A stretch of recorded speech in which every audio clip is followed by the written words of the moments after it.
Aujourd'hui, nous allons faire une traduction d'une classe de Indradyumna Swami. Avant de la traduire, je demande les bénédictions de mon maître spirituel, de Srila Prabhupada, de toute l'affiliation spirituelle et de tous les dévots assemblés pour pouvoir parler aujourd'hui. C'est une classe d'une suite qu'on avait déjà commencée qui s'appelle R simplement, Just Wonder. Et cette classe-là, c'est la 3e de la série et elle s'appelle La bénédiction secrète de Radharani.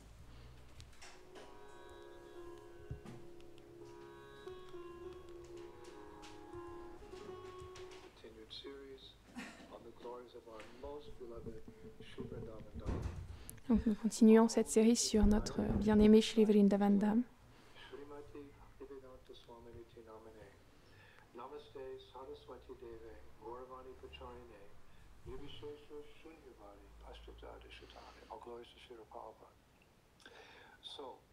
Donc,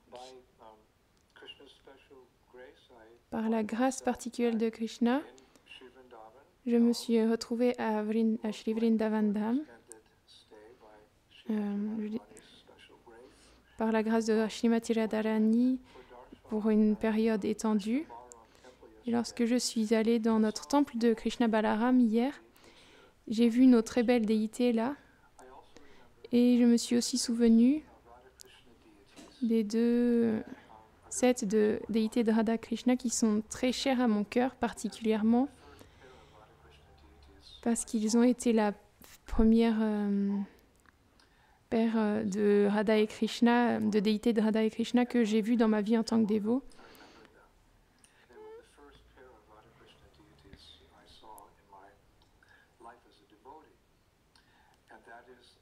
Et c'est Radha London Ishvara et Radha Parishishvara. Je me souviens d'elles. Elles sont toutes 2 uniques dans notre mouvement en vérité, dû au fait que les 2 Radharani ne sont pas dans les poses habituelles de la plupart de nos Radharani dans nos temples aujourd'hui. Si vous regardez avec attention, vous verrez que de nombreuses déités de Radharani, elles sont dans une pose de danse. Et j'ai entendu des sadhus ici à Vraj que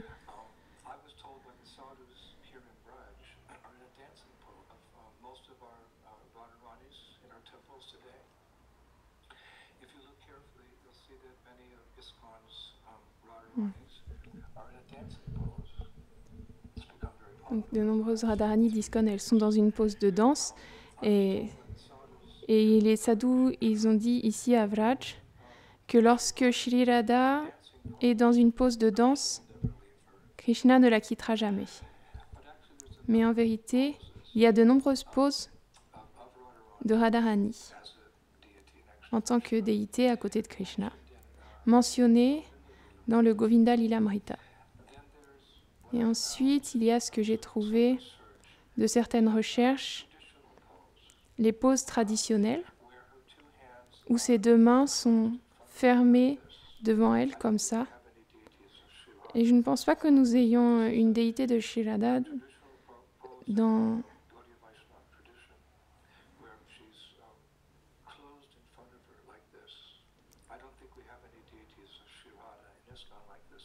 l'ISKCON, je ne pense pas qu'on en ait une comme ça, mais c'est une pose traditionnelle dans notre tradition Gaudiya Vaishnava. Et elle tient 2 bouquets de fleurs. Et vous la verrez dans cette pose à Navodvip Mayapurdam, au Yogapith, où Chaitanya Mahaprabhu il a fait son apparition. Il y a de belles déités qui ont été établies par Srila Bhaktisiddhanta Saraswati Thakur à Mayapur. Et elle est comme ça, avec les 2 points serrés. Mais les poses de Srimati Radharani à Londres et Paris sont très très spéciales.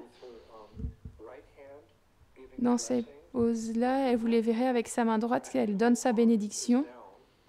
Et son bras gauche, il est vers le bas et il tient des fleurs.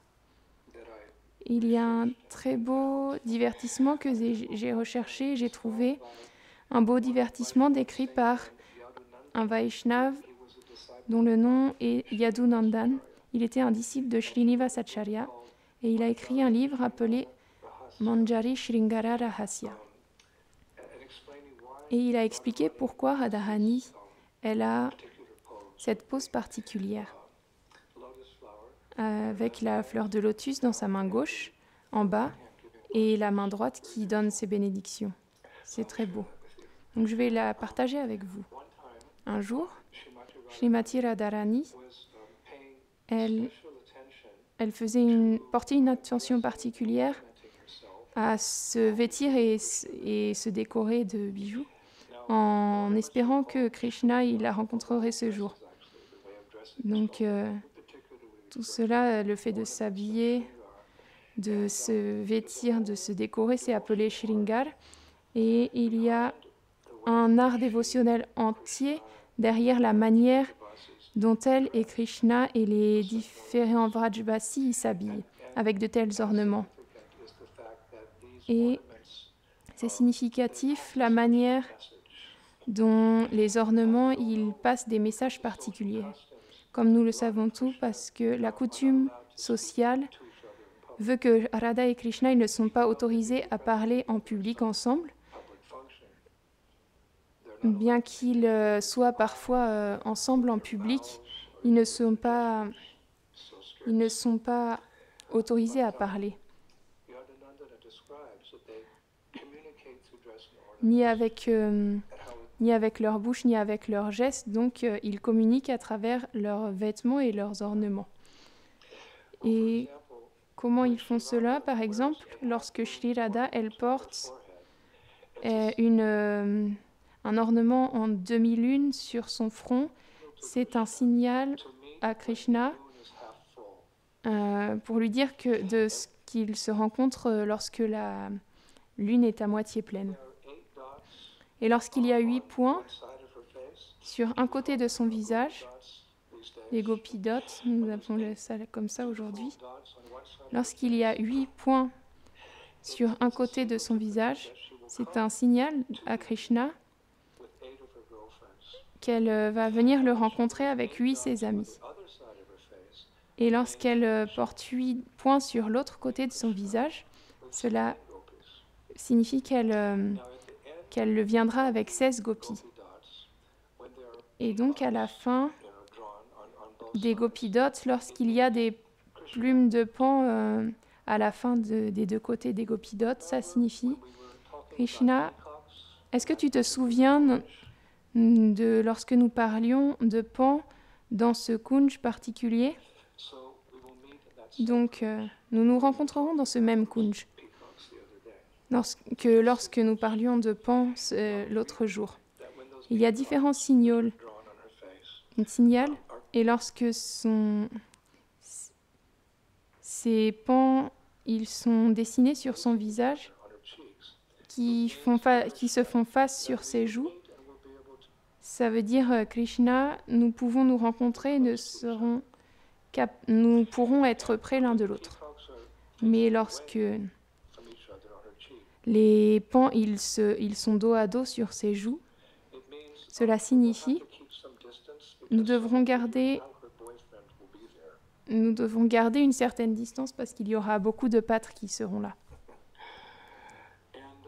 Et lorsqu'il y a 3 points sur son menton, cela signifie Krishna, tu peux amener 3 pâtres avec toi. Donc ces pâtres particuliers, ils sont appelés Priya Narmasaka. Il y a différents groupes dont nous avons parlé. Vous vous souvenez, il y a différents groupes de pâtres. Et vous savez, généralement, ils ne sont pas intéressés à être avec les filles, mais il y a un certain groupe de pâtres qui sont autorisés à faciliter les divertissements de Radha et Krishna. Et ils sont appelés Priya Narmasakas. Donc, lorsqu'il y a 3 points, tu peux amener 3 Priya Narmasaka. Et donc, le chef Priya Narmasaka, j'ai lu en vérité que c'était Madhu Mangal. ce drôle de pâtre Brahmana. Il est le seul qui a déjà vu la danse rasa de Radha et Krishna. Et tous ces garçons ils sont autorisés à faciliter les divertissements de Radha et Krishna, mais pas trop proches. Mais le chef des Priya Narmasaka, Madhumanga, il est le seul qui a déjà vu le Rasa Lila. C'est de beaux détails. Bien sûr, s'il y a un seul point, ça veut dire amène juste Madhumangal. Et s'il n'y a pas de point, ça signifie Radharani, elle dit viens seul me rencontrer. Et lorsque Radharani, elle porte des fleurs kadamba dans ses cheveux, ça signifie que Krishna, il doit la rencontrer sous l'ombre d'un arbre kadamba. Et lorsqu'elle porte des fleurs de champa dans ses cheveux, ça signifie de la rencontrer sous l'ombre d'un arbre champaka. Apparemment, il y a une différence entre... C'est quoi la shade et shadow? C'est quoi la différence entre les deux? Shadow, c'est l'ombre d'une personne et shade, c'est l'ombre d'un arbre. Non, moi je sais pas.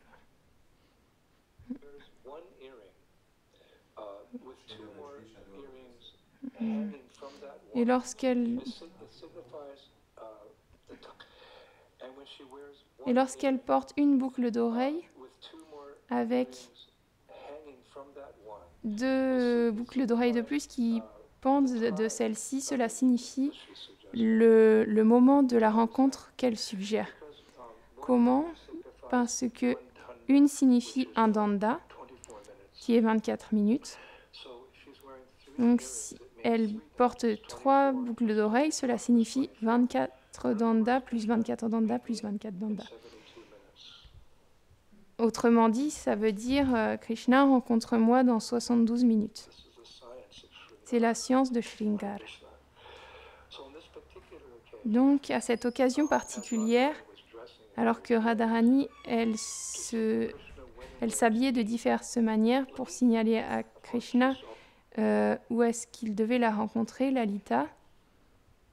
Bien sûr, Radharani, elle est toujours aidée par ses sakis pour se vêtir et s'orner.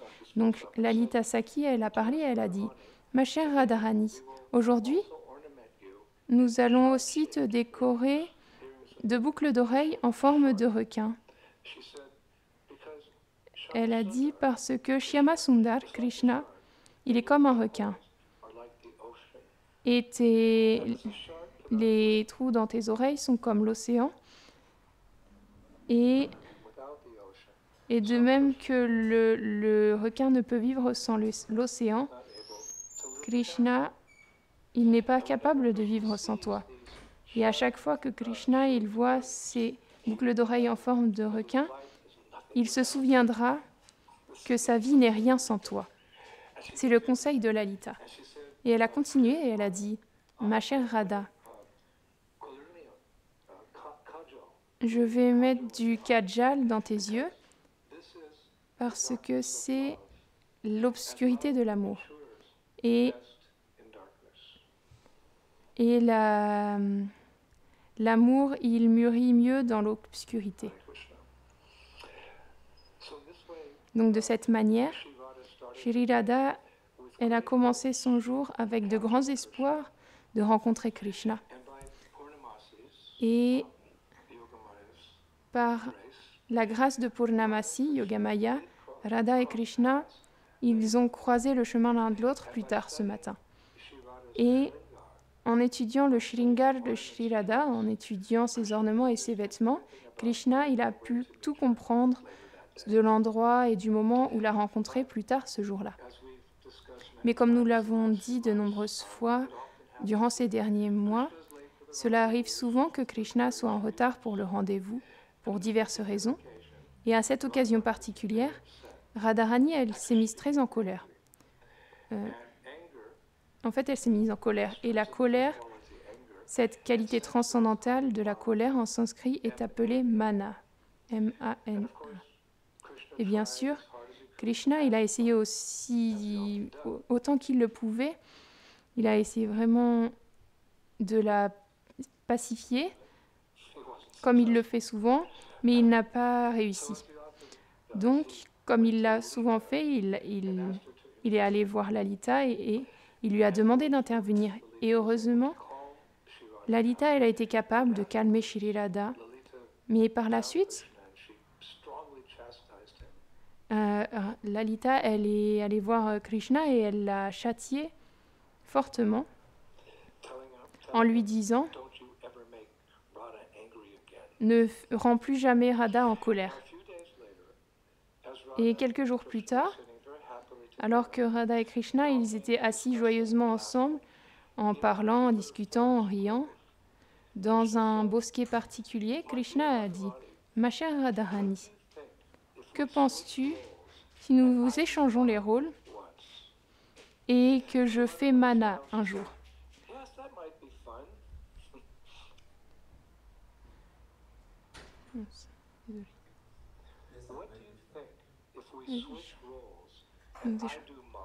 Et je fais Mana un jour.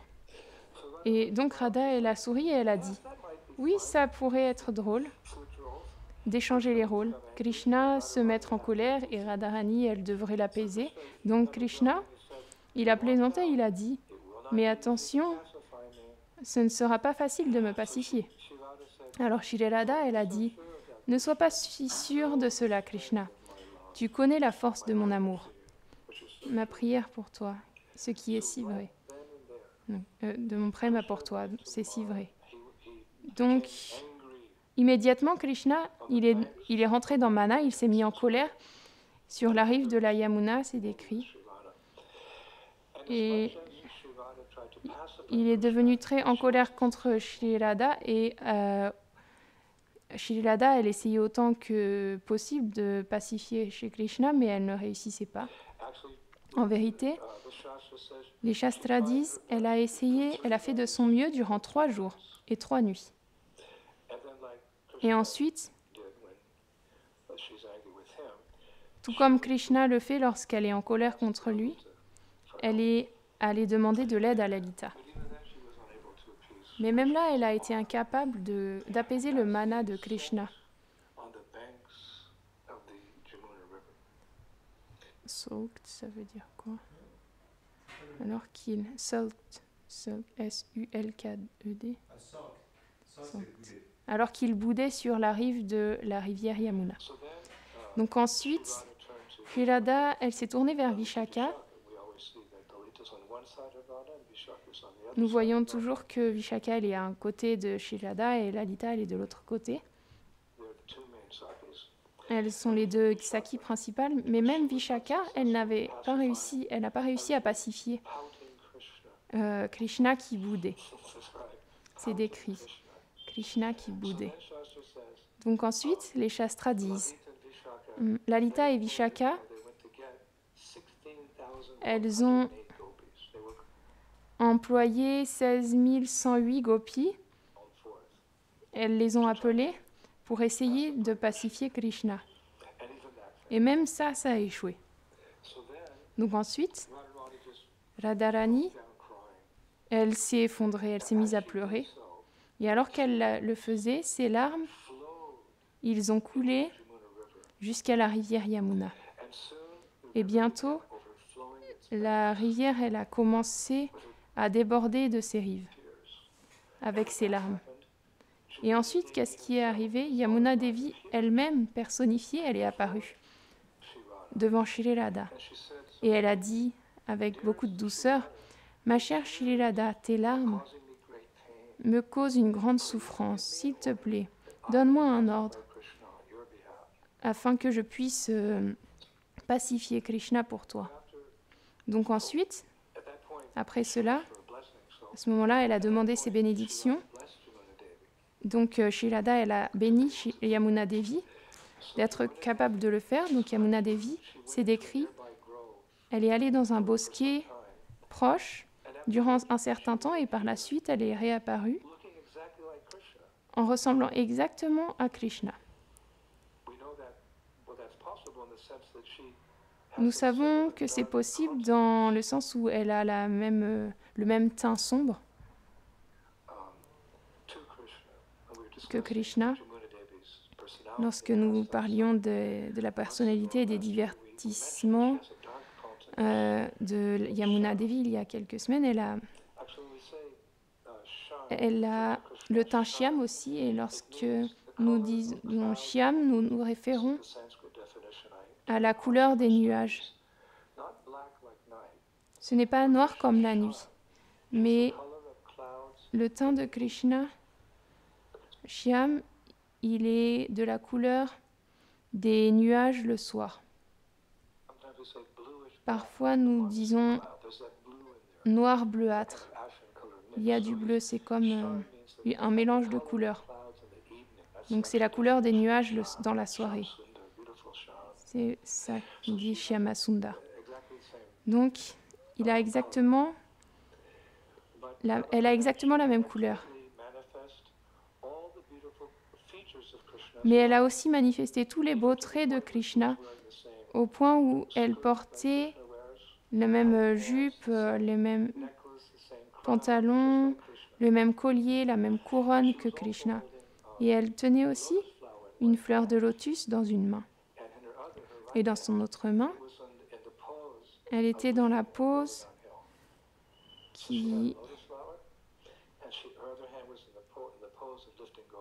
elle était dans la pose qui soulève la colline Govardhan. Donc, elle ressemblait à Krishna. Et avec cette pose, elle est sortie du Kunj. Et j'ai trouvé cela décrit d'une manière très belle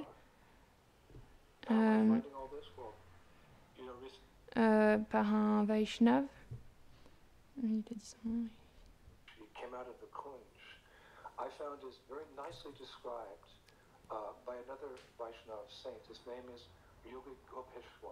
Yogi Gopeshwara, c'est un Vaishnav qui a décrit ça. Donc récemment, j'ai eu la rare opportunité de travailler avec l'Institut de recherche de Vrindavan qui détient 32 000 écritures. Une bonne portion d'elles sont de notre tradition Gaudiya Vaishnava principalement, et de tous les 6 Gosyamas, leurs écrits sont là. Narottam Das Thakur, Vishwanath Chakravarti Thakur. Il y a les originaux et de nombreuses copies. Et je les aide maintenant parce qu'ils manquent d'équipe. Ils n'ont pas beaucoup de facilité, de lakshmi, etc. Donc mon espoir est d'être capable de préserver. Et l'autre jour, j'ai vu le Bhakti Rasamrita Sindhu originel et je l'ai tenu dans mes mains. Mais il tombe en morceaux. Donc je trouvais que c'était un beau service parce que je ne suis pas capable pour l'instant de faire mes voyages, mon programme, les festivals. Donc je pensais que faire ce service de préserver ces écritures,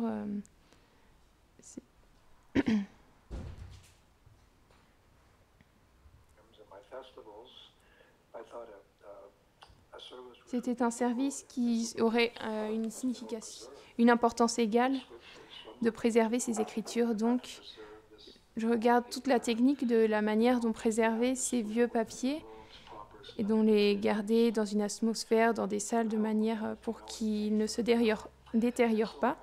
Donc, j'ai accès à toutes ces écritures. C'est un rêve qui devient réalité. Donc, nous sommes tombés sur un saint. Son nom est Yogi Gopeshwara et il a écrit un livre, Anubhasya Karasmi. Et dans ce livre, il décrit la belle forme de Krishna que Yamuna elle a pris. Il écrit, citation, « La forme du Seigneur Krishna qu'il manifeste pour satisfaire ses dévots a été manifesté par Yamuna Devi.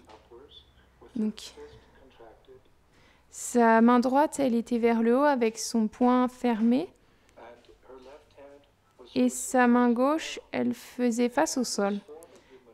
Cette forme de Yamuna Devi en tant que Krishna n'avait jamais été vue auparavant et a été manifestée par son propre désir.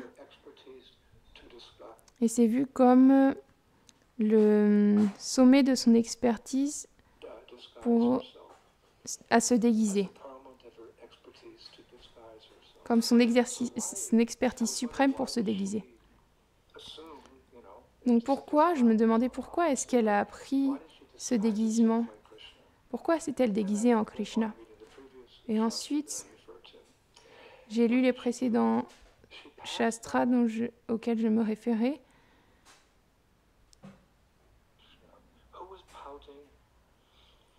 Elle a vu Krishna qui boudait. Il était en colère sur la rive de sa rivière. Et lorsque Krishna, il l'a vu qu'elle lui ressemblait exactement à tout égard, c'est décrit qu'il est devenu attiré par sa propre forme. C'est une définition que Krishna, il est infiniment attirant. Il est devenu attiré par sa propre forme. Donc Krishna, il a dit à Yamuna, déguisé en tant que lui, mon cher, s'il te plaît, dis-moi qui tu es. J'aimerais beaucoup t'étreindre.